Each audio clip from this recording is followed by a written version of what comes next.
Very good. Another day, another talk.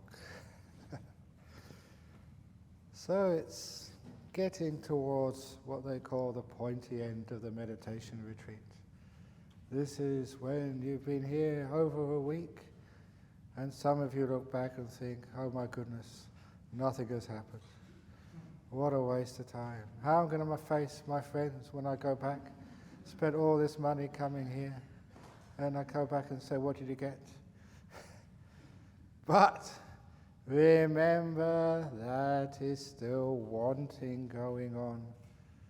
So please always remember that this retreat is letting go of all wanting, letting go of the craving. If you've been shooting that arrow over to nimittas, over to jhanas, wanting peace, wanting something out of this retreat, of course you never find the treasure, and you leave this retreat disappointed and frustrated, but even worse, embarrassed. So your job is to let go. You have so many opportunities for doing nothing. So for all of you who've been trying to meditate and getting absolutely nowhere, doesn't that prove something? That you're hopeless? You can't do anything? So look, just give up. You haven't got a chance to get jhanas or enlightenment, no chance at all, so you might as well just give up. And when you give up, that's when they come. This is the way to become enlightened. It's one of my favorite similes, which again I invented. I invent similes. So, the thing can you patent similes so when other monks use them I can get a cut? I don't think you can patent similes. But this is a famous simile of the donkey and the carrot. It's actually how to become enlightened, how to get jhanas, how to get everything you ever want. Because many of you know that one of the most stubborn beings in the whole of the universe is a donkey. They're all almost, but not quite as stubborn as husbands and wives and kids. They're really, really stubborn, these donkeys. And you can hit them, and they still won't move. So that's why they have the phrase, as stubborn as a donkey. But instead of hitting donkeys with a stick, again, you use wisdom power. You tie that stick to the donkey's neck. So the front of the stick is about 2 foot in front of the donkey's head. And on the end of the stick, you tie a string. On the end of the string, you tie a carrot. And the donkey seizes a carrot 2 foot in front. And because it seizes a carrot 2 foot in front, the donkey moves towards the carrot. And the stick moves, the string moves, and the carrot moves. So the donkey keeps going forward, almost getting close enough to the carrot, but never getting there. And that's what makes the donkey pull the cart, because it sees the carrot, and it goes towards the carrot, but the carrot always moves away. Now that is a simile for your life. There has been many carrots in your life. The beautiful relationship, happiness, peace, wealth, good health. Sometimes it's almost been in reach. You can almost see it there. Satisfaction, the perfect relationship, the perfect house, the perfect job, the perfect health. It's almost there, and you go towards it, and it moves away from you. And that's the same in meditation. Sometimes you can almost see peace there, even anonymity. You see it, and you move towards it, and it moves away from you. Oh, this is so difficult, isn't it? But you come to places like this, and you learn how to catch the carrot. Because these donkeys, they sort of run around and they hang around. And one day, one of the donkeys was behind a Buddhist temple, and he heard the monk teach how to catch the carrot, which is, again, letting go. And then you catch the carrot. So how does the donkey catch the carrot? The donkey has been running after that carrot, running all its life. And no matter how fast it runs, the carrot is always 2 foot in front of the donkey's head. But there's one thing the donkey hears at the Buddhist temple. He hears the magic 4-letter word. Stop. Stop. So the donkey stops. Now when you stop, when you let go, when you put things down, the carrot moves further away. Just like what I've been telling you, don't control the mind. Have you noticed when you don't control the mind, it goes even more crazy than usual?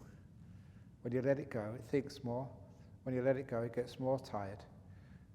When you first let go and stop, the carrot moves further away than it's been before. And that carrot moves further and further away until it's at this amazing point, 4 foot in front of the donkey's head. Never been that far away before. But the donkey has got confidence, faith. It doesn't move. It just stays perfectly still. And then something very strange happens, which is what happens in meditation. You've been doing absolutely nothing. Things have been going all over the place. And then the carrot starts to come towards you. For the very first time in your experience, you're sitting here and the meditation is just happening. All these states are occurring. You're doing nothing. The carrot is coming towards you. And soon that carrot is at that place it usually is, 2 foot in front of your mouth. But this time, it's coming at great speed. Remember, it was 2 foot in front. It's gone all the way up because you stopped. Now it's coming down, and it's swinging right towards you. And all the donkey needs to do is to remember that last piece of instruction, just when the carrot is right in front of its mouth. The donkey has to say, "The door of my mouth is open to you, carrot. Come in." And that's how donkeys catch carrots. They run like hell after it, and then they stop. The carrot goes up, down, in, and then you're enlightened. Now that's a very brilliant simile, because you know that is absolutely so true how it works. You run after enlightenment all your life, in this retreat, charging along, and we run after it and it's 2 foot in front. Run faster, still 2 foot in front. Run slow, it's still 2 foot in front. You never quite catch up to it. It's in sight, you can almost reach it, but you can't. That's when we stop. We let go. We stop running. We stand perfectly still. And at first, all these states go further away from us. But we're patient, we're confident, and it comes towards us. And they get as many carrots as you like. That's why in southern Europe, once Buddhism came to Europe, they had to stop with donkey carts. Donkeys all knew how to catch the carrots once they learned Buddhism. That's why they had to have automobiles. But that's how it works, and that's how you catch these carrots. And that's so many stories of people who try to meditate. They try, and they get nowhere. And there's a wonderful thing called frustration. I love frustration. Frustration is a beautiful thing. Because number one, it shows you how stupid you are, and you get insight from that. I'm frustrated. Why? Because I've been doing Second Noble Truth meditation, wanting something, therefore I get frustrated. So what happens after frustration? You give up. You let go. You stop trying it. And when you stop trying, when you let go, especially in meditation, that is when the carrot starts to do its job and come towards you. For those of you who have still got no faith, who are still really fed up, you've been meditating and meditating and meditating and meditating and meditating, you're still getting nowhere. And, you don't really want to do anything else in life. You've been there, done that, and most of the things in life. Remember the story of this wonderful nun. I think she was called Wajira. This nun, she'd been a bhikkhuni for 7 years. And in those 7 years of living in monasteries, a nice peaceful life, never once did she have a peaceful meditation. Not even once. That should make you feel a bit better. And after 7 years, she thought, oh my goodness, I just can't meditate. I just can't do it. So it's a waste of time me being a nun. But she said, I don't want to go back home and live that lay life. because she said she never wanted to go back to the 3 crooked things. This was an idiom in Pali in those days. You see that in the Therigatha, when a woman leaves home, she says she abandons the 3 crooked things. And that's a very close translation of the Pali. And the first crooked thing a woman abandons when she becomes a bhikkhuni is the ladle. The ladle to make the curries, because that's a crooked piece of wood.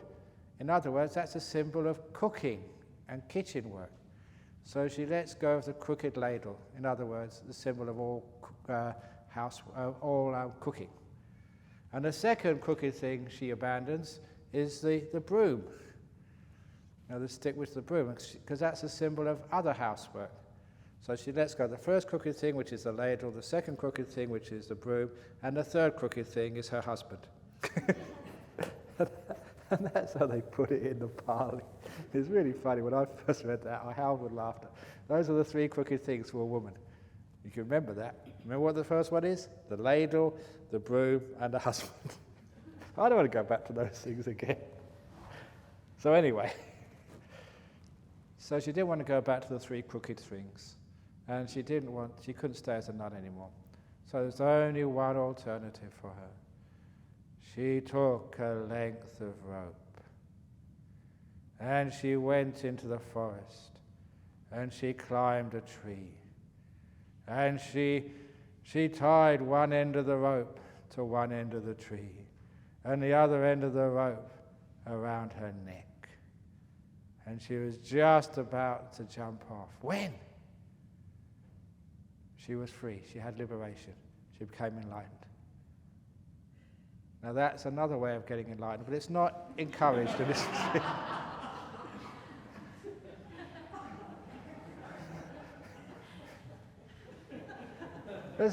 Sometimes you wonder why. Why did that happen? And the reason was because at that time she actually really stopped trying. She gave up. She let go. And in that moment of letting go of concern for her body, letting go of everything, at that moment she understood what meditation was. The carrot came towards her. She stopped, and it came into her mouth. She became enlightened. So that's actually how it worked. It reminds me of that other story, which I'm sure you've heard many times, about that guy in Perth who was an artist. I don't know if you read about that. He was like quite a well-known artist, and he had a motorbike accident. And in the accident, it crushed his hand, so he had to have it amputated. And apparently, as soon as he was out of hospital, this was the hand he painted with. This was his passion, his life. So he thought, without painting, what's the point? So he wanted to commit suicide as well. So he went into one of these big office blocks on St. George's Terrace, the CBD in Perth, climbed up to a high story, got out on the ledge, and was just about to jump off when he saw something below which changed his whole attitude. He saw a man with absolutely no arms at all, dancing down the street for joy. No arms, and dancing for joy. And he thought, my goodness, here's me, I've only lost one hand, and that guy's got no hands, no arms, and look how happy he is. And he realized there was not much point in committing suicide. He turned around, he went out to the elevators, the lifts, because he wanted to thank that guy. And he got down as soon as he could and ran after that guy. It was easy to spot, not that many people with no arms. He found the guy, gave him a big hug and said, look, thank you so much, you've just saved my life. I was about to jump off because I've lost a hand. I was so depressed because I can't do anything now. And there you got no hands at all, and you're dancing up and down for joy. Why? And the armless man said, look, I'm not jumping up and down for joy, dancing for joy. I'm just trying to scratch my bum.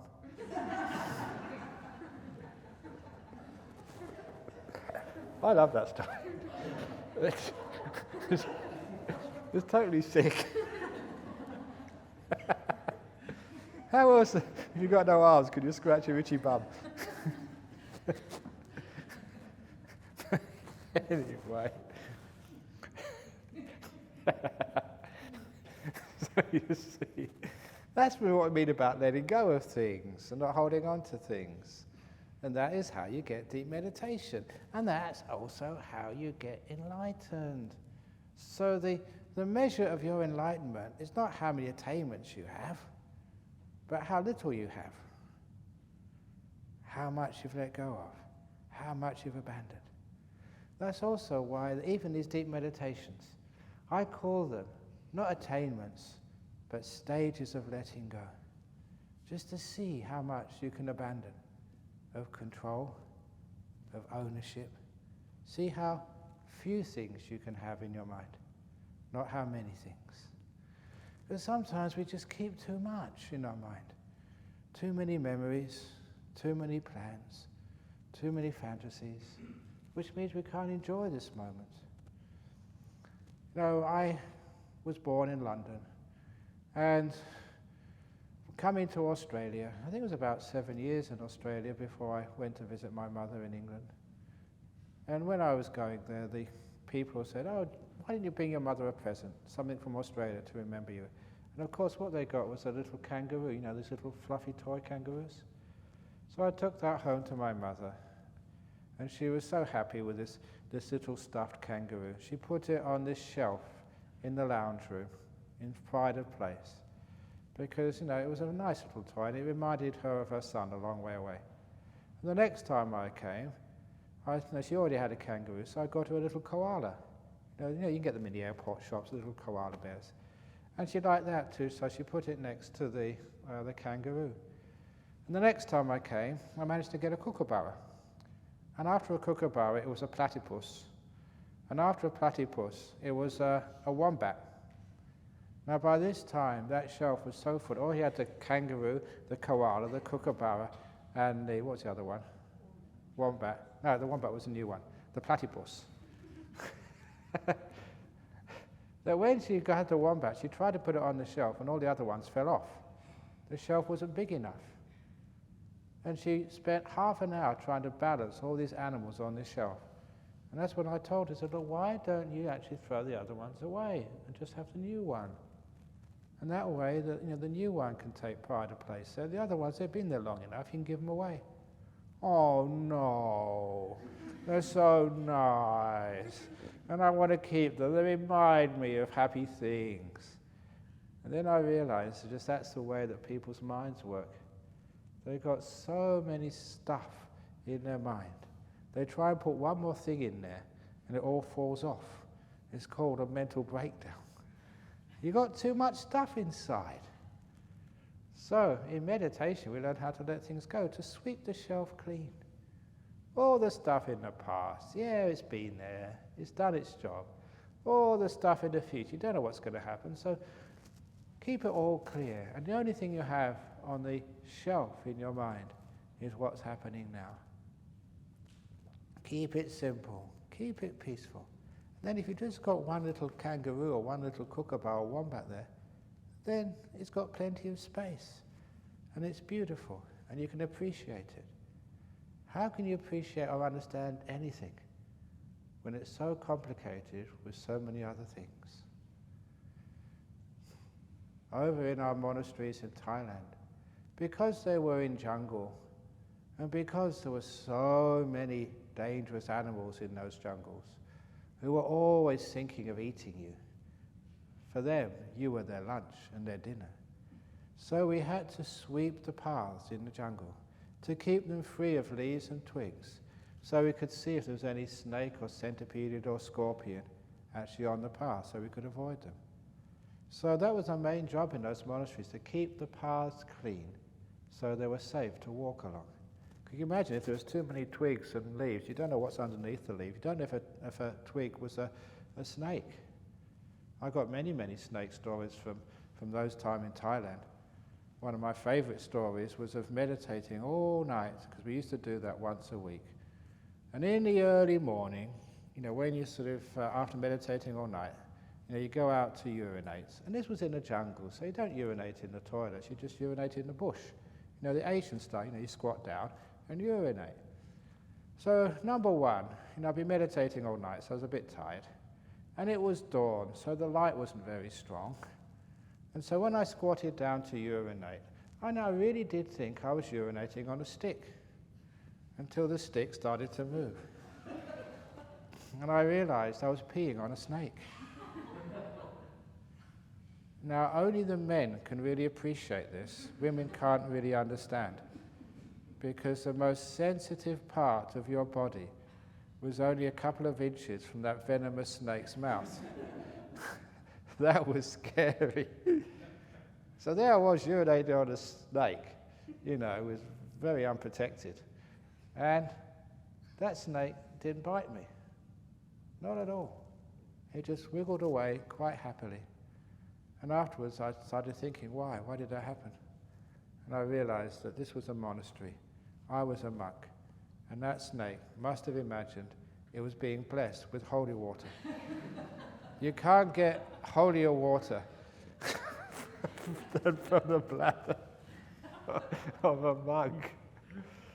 So it's all right, even the nuns over there, you can urinate on snakes, they'll probably think it's a great blessing. If you're going to try it on a tiger snake. But anyway, you urinate on snakes, you step on snakes, they crawl up you or whatever. But of course they never bite you. But in the past, we have to keep the past clean. So, we don't sort of ask for too much trouble. And when I was a Westerner, and we Westerners are really perfectionists. We just don't know how to let go and enjoy life. It has to be perfect first.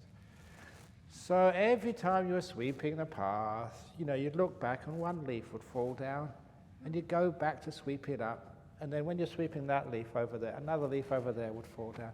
So always going back and forth, trying to make the path perfect. It was absolutely stupid, because the leaves would fall down all the time. Half an hour later, there'd always be leaves on the path you just swept. That's just the nature of it. But when Ajahn Brahm saw that, he said, you Westerners are really weird. But he said, why do you do that? It is because when one leaf falls down on a cleanly swept path, it really stands out. You can see it very clearly. But when one leaf falls in the jungle floor, when there are so many other leaves and twigs there, it's just so caught up and complicated and connected with everything else, you just can't see it. He said that's just like insight, understanding life. Sometimes there's so many leaves in our mind, we can't understand any one of them. But if we've got a very clean, clear, empty mind, one leaf, one thought, one emotion, one idea comes up, and it stands separated from all the other ideas and thoughts and experiences, just like one leaf on a cleanly swept path.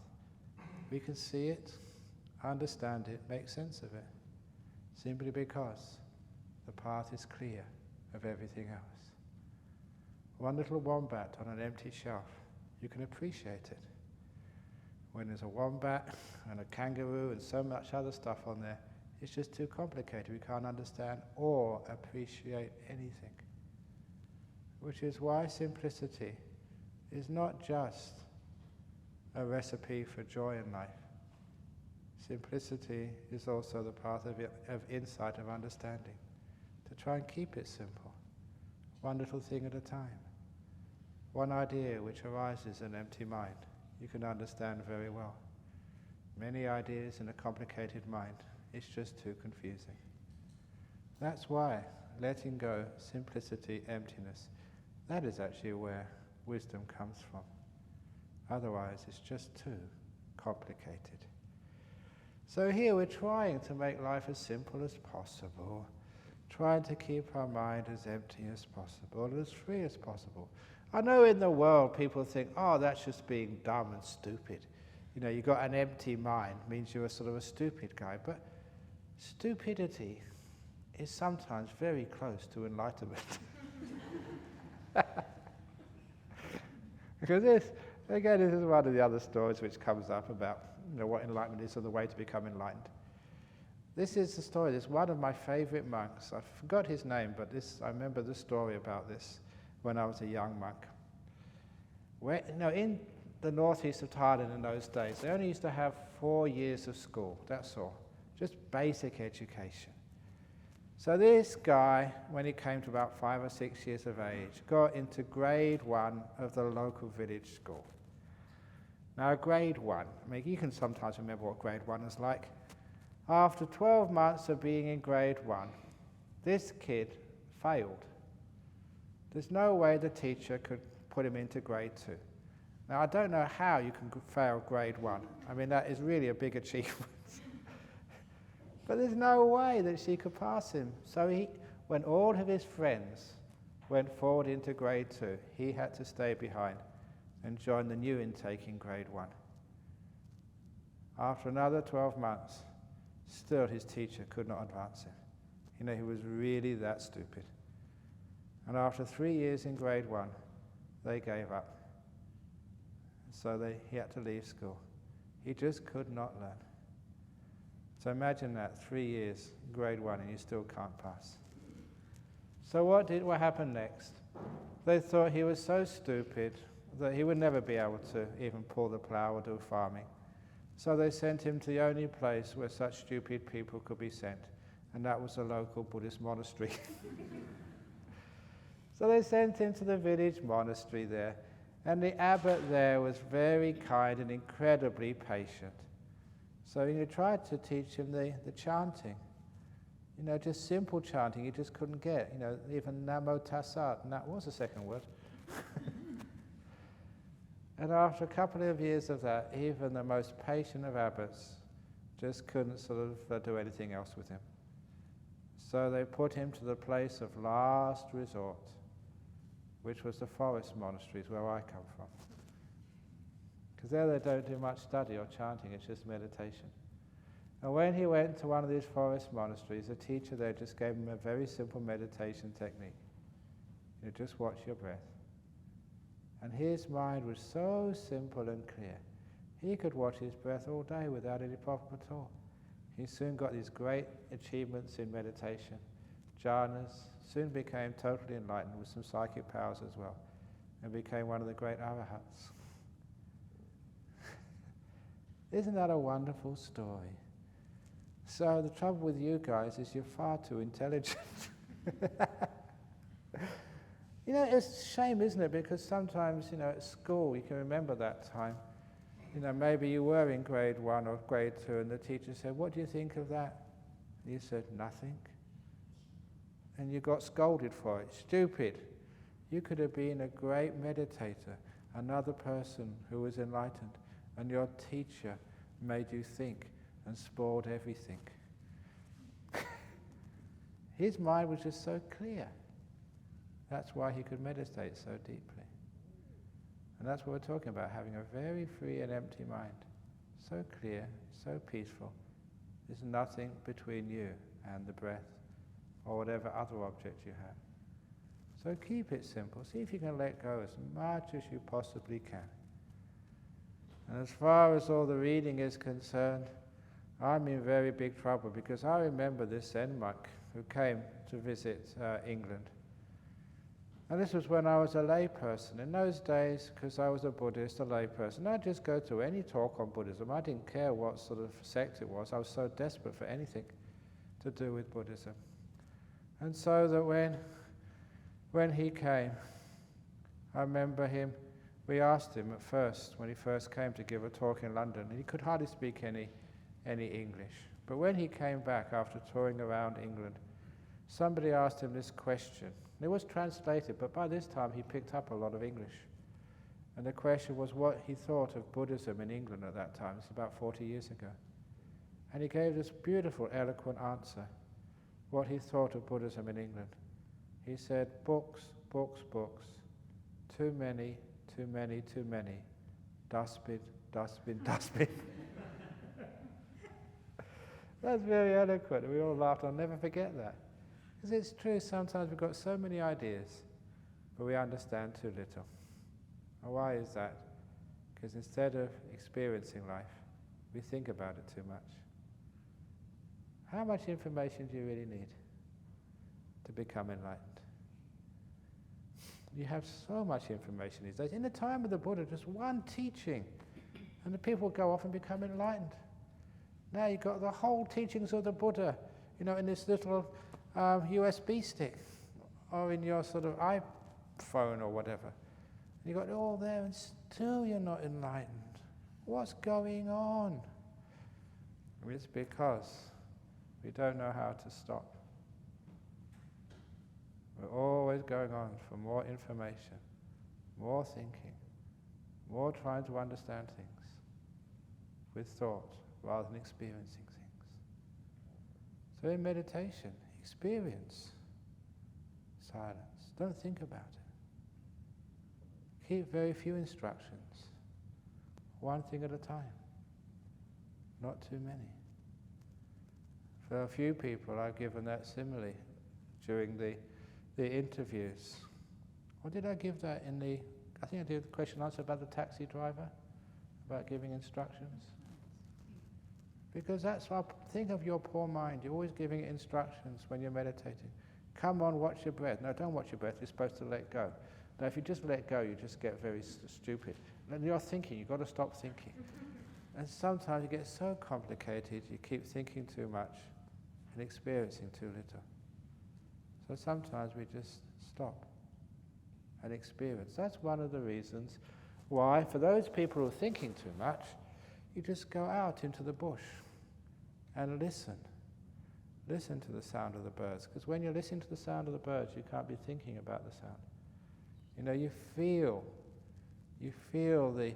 Take your shoes off and just feel the texture of the ground on your feet. Feel the wind on your face. Go out when it's raining, if it does rain, and feel the rain on you. So see if you get to experience life rather than thinking about it. What you're doing there is actually calming that part of the mind which causes all the problems. The thinking. One of the reasons why people can't clean the mind up of thinking, my mother couldn't throw away all those nice little toys, is because she thought they were really important. And it's what you give importance to is what stays in your mind. If you really value the thinking, then you will think a lot. If the past is important to you, you have the idea that if you keep dwelling on the past, you'll solve your problems, then the past will keep coming up. If you're so anxious about the future, you really believe that if you don't think about the future, it's all going to go wrong, then the future keeps coming up. Whatever you give value to is what occupies your mind. Which is why to be able to clean up sort of all this stuff in the mind and keep it reasonably empty so you can get wisdom and peace, you've got to take away the value of all these mental possessions which you have, all this stuff which you put on the mantle shelf of your mind. Clean that up. You can only do that when you see it's not valuable, it's not important, and the emptiness and peace is far more important. So that's why I keep saying, all the stuff in the past. I gave another simile of the past about the photograph album. Do you have photograph albums at home? Sometimes you just keep them on the computer these days, but it's still like an album. There's collections of photographs which you have. And I've been to people's houses, I've seen the photographs on the wall, and you see the photographs of their wedding, that's a common one, or their graduation, when they just finished university and somebody gave them the scroll. You got the photos of them on holiday, you got the photos of them with their children. You've seen all those photographs of happy moments, but I've been to people's houses, never once have I seen a photograph of their divorce. Here's me at the lawyer's office. Never once have I seen a person with a photograph of them in hospital. I've never seen a photograph of them doing their homework. It's always the happy moments which we photograph and keep. Why is that? And the reason is because that brings you happiness and joy, uplifts you, and brings up those happy memories, which are very helpful. Unfortunately, we have another photograph album, and that's the one between our ears. And that keeps too many of the unpleasant photographs of our life. And sometimes those unpleasant photographs, the time when you had the argument, the time when you're very sick, the time when someone abused you, was very cruel to you, all those photographs we keep between our ears. You know why we keep them there? because we feel they're important. That's all. There is no reason why we can't throw them all away where they belong. Why can't we let them go? The same reason why my mother couldn't let go of those other little animals on the shelf. Oh no, they're important. You know, once I gave a talk at a grief and loss conference in Scarborough, and I gave a really nice little presentation on how to let go of grief. And there's some very powerful Buddhist ways of letting go of grief which actually work. But after I gave my presentation, this woman came up to me and she was very angry at me. She scolded me. "How dare you take away my grief?" she said. And that really shocked me. But it was a great insight into me. She didn't want to let go of her grief. She was one of these women who was going around every grief and loss conference in Australia, and probably internationally as well. She was Mrs. Grief. She had some terrible, literally, she had some terrible tragedy in her life. I think her daughter had been murdered or something. And she didn't want to let go of her grief and move on in life. That was who she was.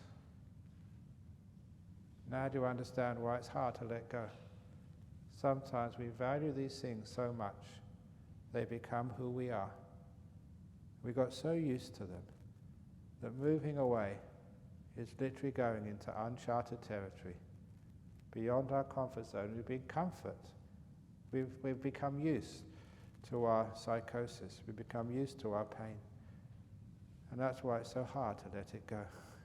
It's exactly the same thing that when a person has been in prison for so many years, and now they have parole, they just don't want to leave. They don't want to leave because they're not used to life outside. Even though it's far more pleasant and huge amounts of freedom, they're not used to it, so they'd rather stay in the pain they're used to. It's important for them. That's how hard it is to let go sometimes. But how do we let go of that? We let go of that to convince ourselves it's more valuable to be free outside of jail than to stay with the pain of our past. It's more valuable to be free, because whatever you give value to, that is what will grow in you. To be peaceful. Look, even just to forgive. I just have to work really, really hard on teaching people in the Western world about how to forgive. Because still, some people come up and say, yeah, I can see you can forgive some people, but some people you just cannot forgive. They don't deserve forgiveness. And when I hear that, my heart sinks. Because as far as I'm concerned, there's not any person in the world you can't forgive. Why? It's because that is the way forward. That is the way of freedom. That is the way of stopping future pain and misery and cruelty in the world. Punishing, as many people know, just hides the problem and just makes the problem reoccur. Forgiveness deals with it. Because what we mean by forgiveness, number one, it's honesty. Often notice this, but even yourself. You know, are you really honest with your meditation, honest with yourself, really truthful? A lot of you aren't. You know why? It's because if we're really truthful with our meditation, we think that we're going to feel bad. It's amazing just how many people just bend the truth because they're afraid of being scolded. Scolded by other people or scolded by yourself. That's one of the reasons why people aren't truthful, because we're afraid to be truthful. We're afraid that there'll be some unpleasant consequences as a result, which is one of the reasons why forgiveness encourages truth. In other words, there's going to be no punishment, so you can tell the truth. It's one of the reasons why every one of you who's come to interviews, I've never scolded anybody, not once, even though many times you deserve to be scolded. You don't scold. You know why you don't scold people? If I scolded people, if I was a really first teacher and say, you're stupid, you should be getting up early in the morning, you know, you should be sort of not talking and using those phones, you shouldn't be me sneaking food in your room. If you were very, very fierce like that and scolded people, they still do the same, only they'd hide it more effectively. All that such scolding does is makes people afraid, so they become more skillful in denial and hiding the truth. Which is one of the reasons why when there's forgiveness and compassion, then people feel they can confess, they can say what happened, they can bring it up, because they're not afraid. Someone's going to say, yes, I forgive you, I understand. You made a mistake, I make mistakes. Well done, bring it up, accept it. And then once there is no fear, because forgiveness, amnesty if you like, is automatic, people will actually say their problems, they won't feel so bad about them, and there's a way of dealing with them. We can face them and find strategies so that it doesn't happen in the future. One of those stories is of the Anagarika. Anagarikas is people in white. You see them in the monastery, or the nun in white. That's an Anagarika. They're in training to be nuns. And in training to be nuns, they too have to keep precepts like you do. They cannot eat in the afternoon. And I was over the monastery, over the road one day, and this Anagarika, this was quite a few years ago now, he came up to me and he said he didn't sleep well the night before. And the reason was he broke one of his precepts. He was really, really scared when he came up to tell me that the afternoon before he felt very hungry, and he got into the kitchen and made himself a sandwich without anybody knowing. He'd broken his rules. He'd stolen food from the kitchen and eaten a sandwich. And he said, I feel so bad. I never slept last night. I feel terrible. I had to come and confess it to you. And I, Buddhist monk, I know just how the Buddha taught. And I said, very well done. You've confessed a mistake. Wonderful. Now you're forgiven. Now, how can we make sure you don't do that again? Number one, eat more at lunchtime. Stuff yourself a bit more so you don't feel hungry in the evening. And if you are hungry in the evening, you can have cheese, you can have chocolate, you can have honey. There's all this stuff you can have, so you don't really need to go and make yourself a sandwich. He said, I can do that. He said, yeah, of course you can. And he said, but aren't you going to punish me? I said, no, we don't do punishments in Buddhist monasteries. And he said, but you have to. I said, what do you mean? And he said, if you don't punish me, he said, I'll do the same again, because that's what I'm like. So he put me in this terrible situation. He demanded some sort of penance. So I had to think very quickly what to do. And as it happened that very morning, I had been reading a book of Australian history. Some of you may have read the book. It's quite a famous book, The Fatal Shore. Who is it by? The very famous, one of the very famous historians, Australian historians. But it was about a story of the convicts who came over from England and how they were treated. And one of the things which happened to them, when they made a mistake, they were flogged. And the British used this type of whip called the cat of nine tails. It was a vicious thing, but that's what they used to do to these prisoners. And because I'd just been, Robert Hughes, Fatal Shore, and because I'd just been reading that, and it was fresh in my mind, I told this Australian Anagarika in training to be a monk, I said, well, if you want a punishment, I've got a traditional Australian punishment for you. I will give you 50 strokes of the cat. And this, and this poor Anagarika, his face went whiter than the clothes he was wearing. His jaw started to tremble because he hadn't expected that. He thought, oh my God, in Buddhist monasteries they whip you if you have a sandwich in the afternoon. And he was really scared. And then I told him what 50 strokes of the cat means in a Buddhist monastery. At that time we had 2 cats. Find one of them and stroke it. 1, 2, 3. That became the punishment of 50 strokes of the cat.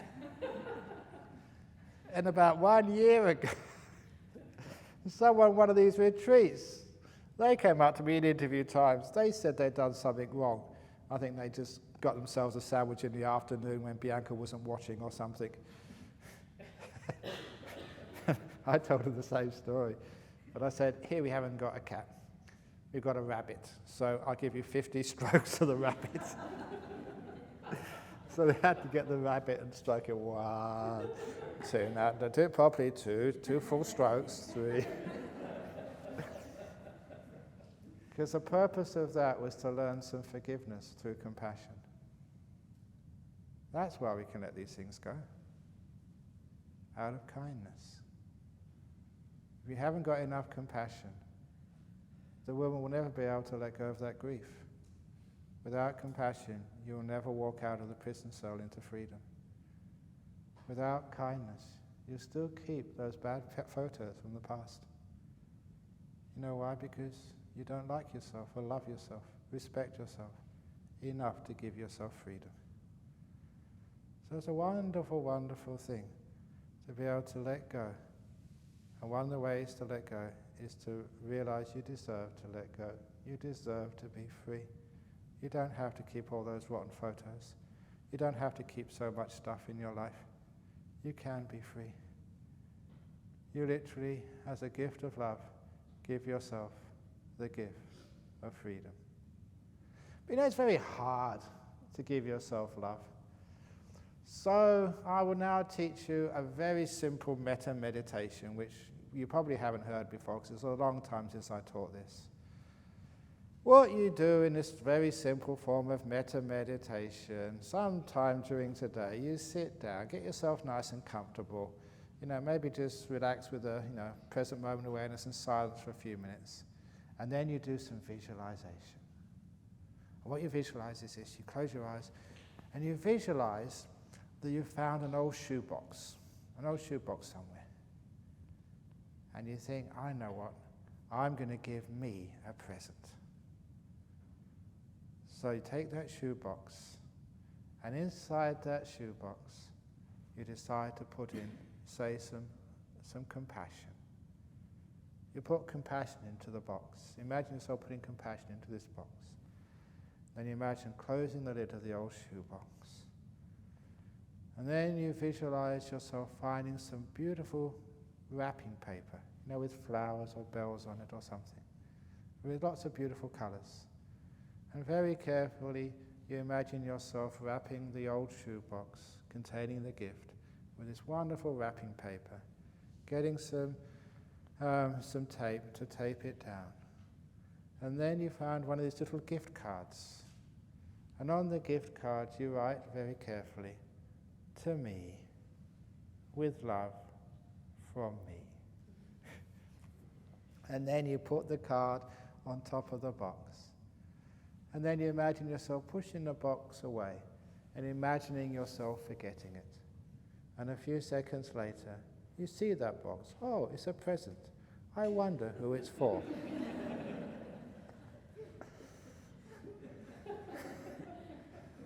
And there's a little card on it. So you open up the card. Oh, it's to me, with love for me. Oh, isn't that sweet?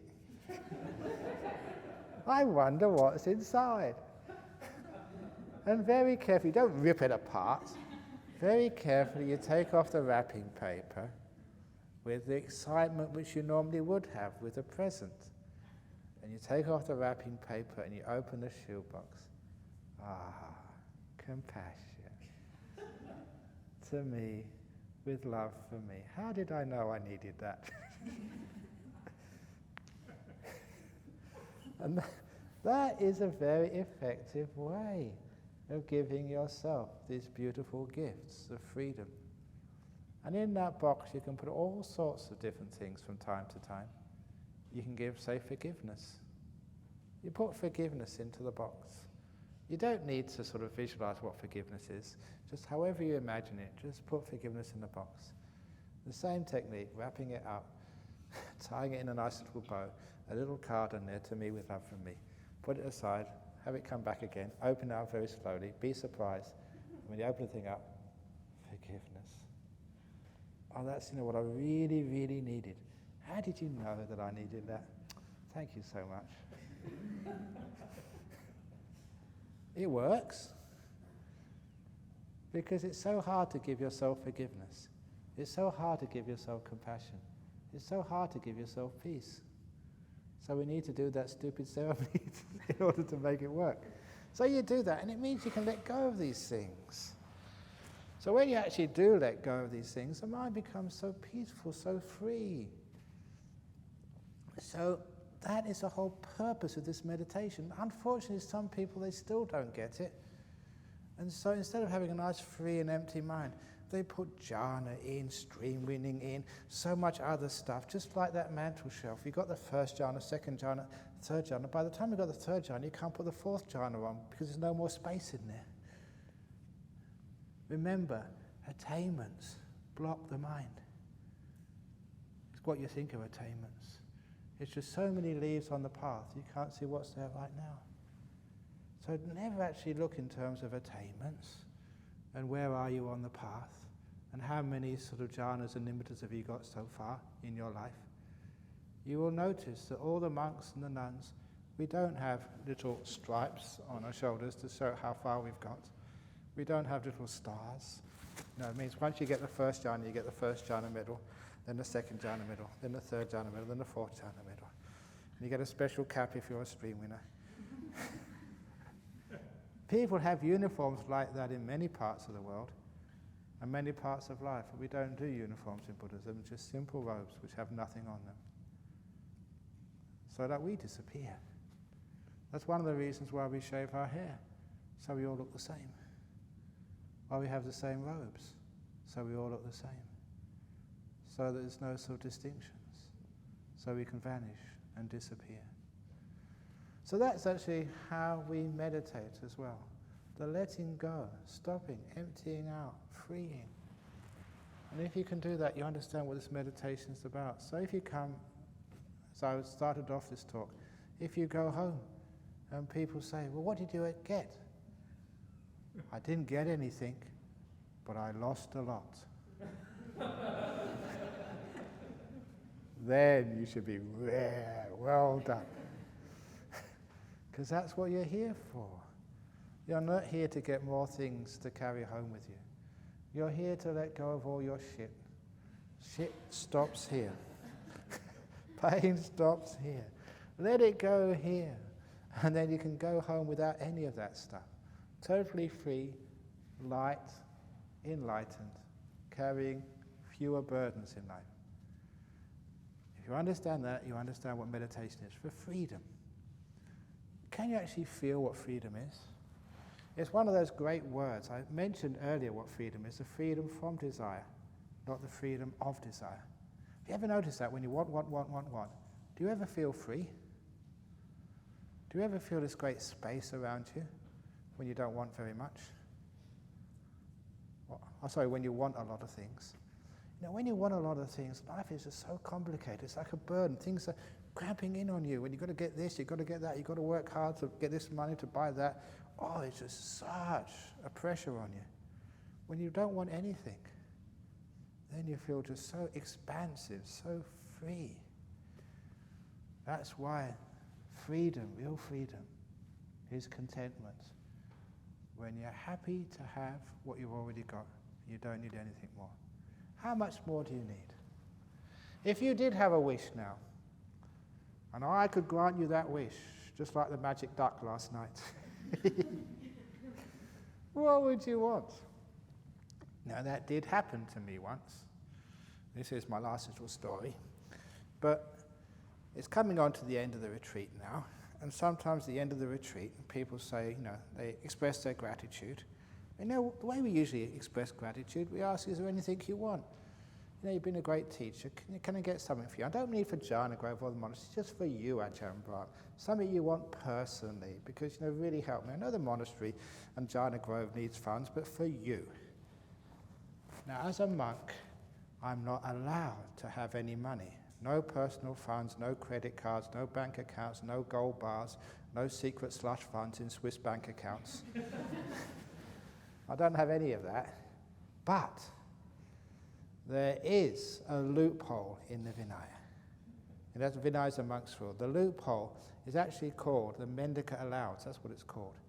And what that is somebody can say, I cannot give you money, but what do you need? What do you want? And they usually say the amount, say for $100. I want to give a donation of $100 to you, but I know I can't give you the money, so what do you want? What can I get you for about $100?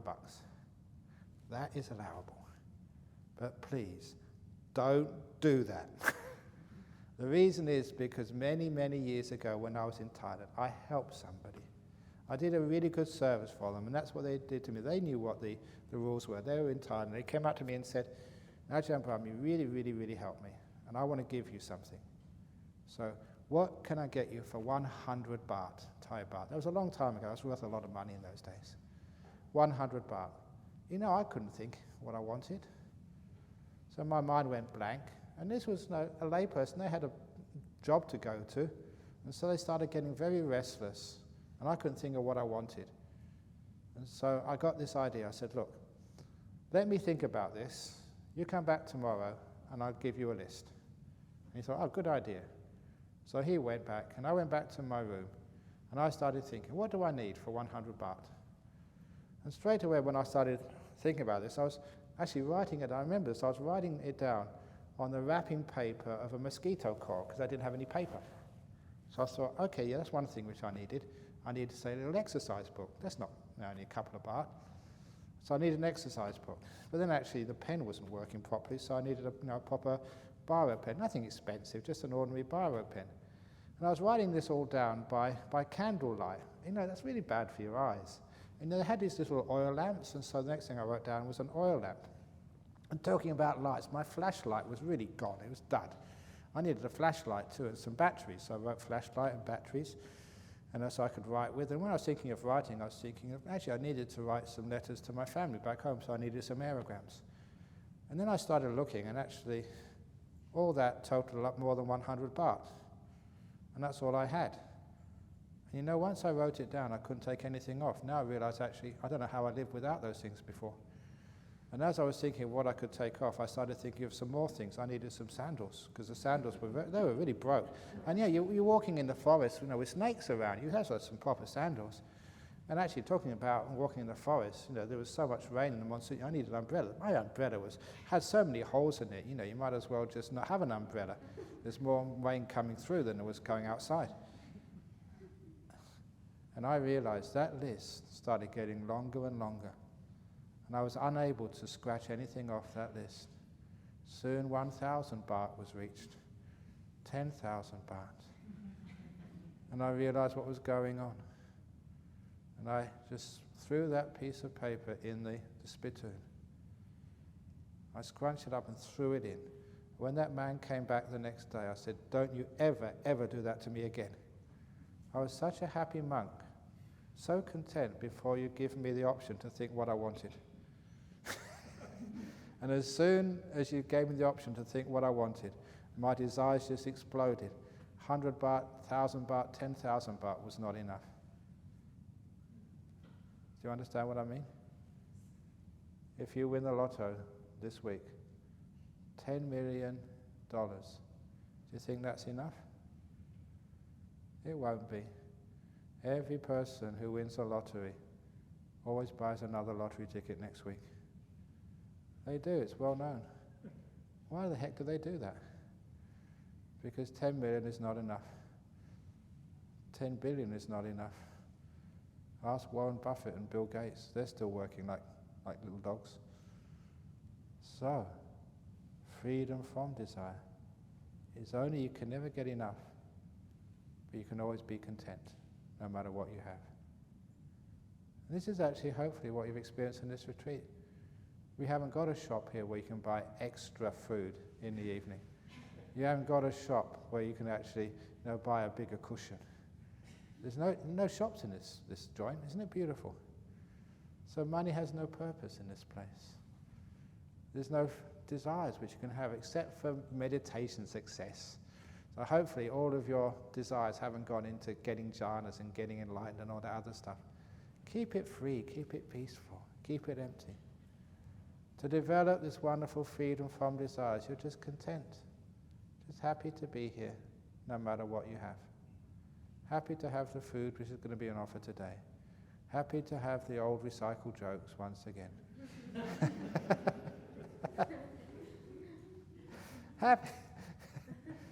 Happy to have this old stupid mind. Just happy to be here. Not having many things. And valuing instead this beautiful sense of freedom from desires. Not valuing the desires. Valuing freedom. Real freedom. So when you understand what freedom is, once you get the insight into freedom, the empty shelf, just happy with what you've got, this is good enough. That is what freedom means. If you understand that much from this retreat, you're that close to enlightenment. If you still want more, you're just 1,000 light years away from enlightenment. Being content, being happy with whatever you've got. That is the trick. So that is a talk today about enlightenment. I've given you everything you ever need to know. So if you understand that, then you're very close. Shall I carry on talking for a bit more? Trick question. No, Ajahn Brahm, that is good enough.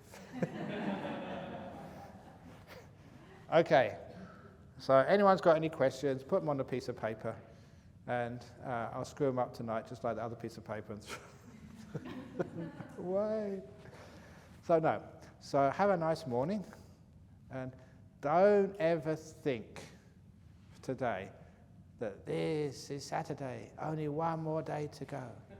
The future is uncertain. Who knows? We may decide to extend the retreat for another week. It does happen, you know. So there may be sort of, some problem in Perth airport and you can't fly home anyway. There may be some bushfire down the bottom of the road, so we can't sort of get out of here. So who knows? You may still be here this time next week. In other words, please live in the present moment and stop, planning the future all the time. You don't know what's going to happen next. So anyway, even if it does end tomorrow afternoon, that's about 30 hours from now. And 30 hours is 1,800 minutes. And 1,800 minutes is 1,080,000 seconds. Is it roughly right? Anyway, thereabouts. That's a lot of seconds. And any one of those seconds, you can get totally enlightened. Imagine that, 1,080,000 opportunities to become enlightened. Heaps of time. So don't rush, take it easy. 1,000,000 seconds to go. So anyway, off you go and have a nice time. Sadhu, sadhu, sadhu. Very good.